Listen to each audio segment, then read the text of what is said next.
आज आपण वेगवेगळ्या डाळी वापरून खूपच चमचमीत रेसिपी बनवतोय आणि याबरोबरच खूप मस्त अशी चटणीसुद्धा बनवणार आहोत। सुरुवात करूया। सगळ्यात आधी इथे मी पाव कप मुगाची डाळ घेतली, पाव कप उडदाची डाळ घेतली, पाव कप तुरीची डाळ आणि पाव कप इथे मी चण्याची डाळ घेतली।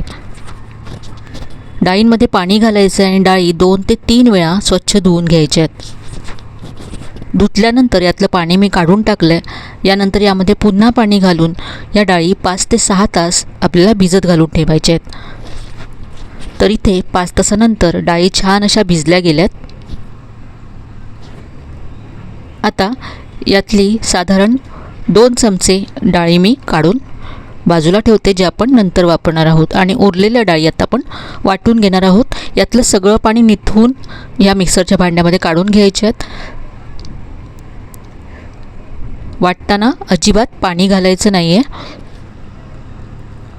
तर इथे मी यामध्ये लसूण घातले, याबरोबरच 2 हिरव्या मिरच्या घातल्यात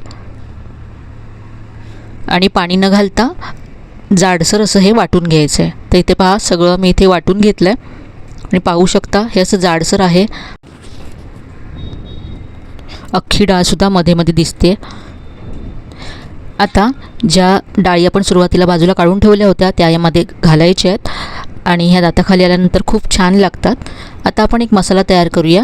1 चमचा धने घेतलेत, अर्धा चमचा जिरं घेतलं, 1 चमचा बडीशेप आणि अर्धा चमचा यामध्ये काळी मिरीचे दाणे घातलेत। काळी मिरी नक्की घाला, कारण यामुळे खूप छान चव येते रेसिपीला।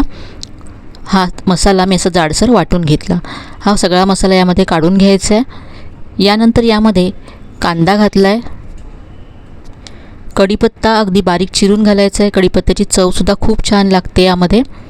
यानंतर यामध्ये कोथिंबीर घालायची आहे बारीक चिरलेली, चवीप्रमाणे मीठ घातलं, पाव चमचा हिंग घातला आहे, पाव चमचा हळद घातली। यानंतर 2 छोटे चमचे गरम तेल यामध्ये घालायचं आहे। हे सगळं आता मिक्स करायचं आहे।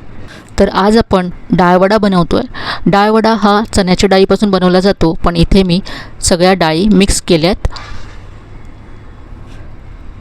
हे सगळं व्यवस्थित मिक्स करून घेतल्यानंतर यामध्ये तांदळाचं पीठ घालायचं आहे। यामुळे वडे छान क्रिस्पी होतील, कुरकुरीत होतील। 2 चमचे तांदळाचं पीठ घातलं, यामध्ये मी मिक्स करायचं आहे। वाटताना अगदी कमीत कमी पाणी घालायचं आहे, म्हणजे यामध्ये आपल्याला पीठ जास्त घालावं लागणार नाही। हवं तर तुम्ही डाळी आधी निथळून घ्या आणि नंतर मग वाटून घ्या। जर तुमचं मिश्रण पातळ असेल तर आणखी यामध्ये तुम्ही तांदळाचं पीठ घालू शकता।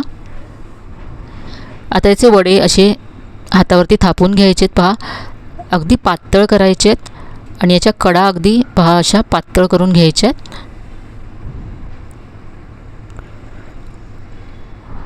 पातळ असतील तरच ते छान कुरकुरीत होतील। तर असे हे वडे मी आता थापून घेते।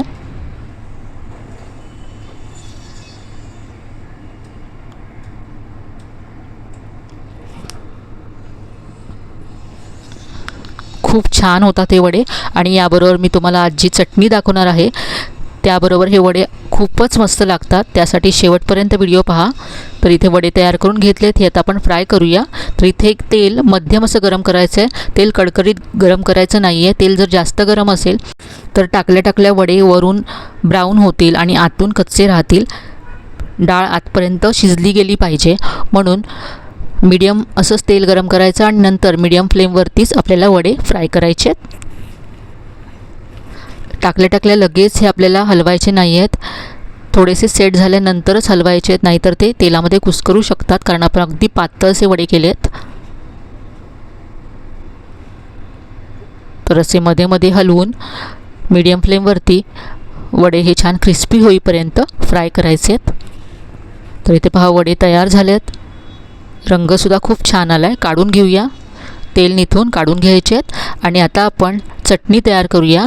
तर इथे मी मिक्सरचं भांडं घेतलं आहे। 2 लाल मिरच्या इथे घ्यायच्यात। इथे मी बेडगी मिरची घेतली आहे। तुम्ही जर काश्मीरी लाल मिरची घेणार असाल तर त्याबरोबर 2 हिरव्या मिरच्यासुद्धा घाला। मिरची मी थोडा वेळ पाण्यामध्ये भिजत घालून ठेवली होती।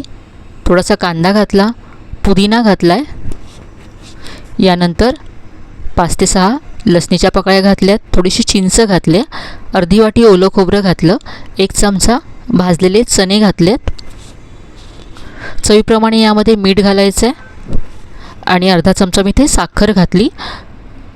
थोडंसं पाणी घालून चटणी वाटून घ्यायची आहे. साखरेमुळे खूप छान आंबट, तिखट, गोड अशी चव येते. तर ते पहा, जास्त पाणी घालायचं नाही आहे, घट्टसरच आपल्याला ही चटणी हवी आहे. चटणी तयार आहे.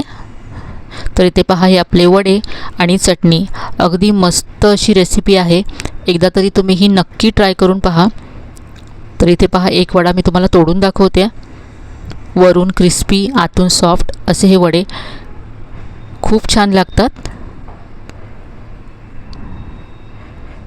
तर आजची ही रेसिपी तुम्हाला नक्कीच आवडली असेल. रेसिपी कशी वाटली कमेंटमध्ये कळवायला विसरू नका. रेसिपी आवडली असेल तर व्हिडिओला लाईक करा, शेअर करा. चॅनलला अजून सबस्क्राईब केलं नसेल तर नक्की सबस्क्राईब करा.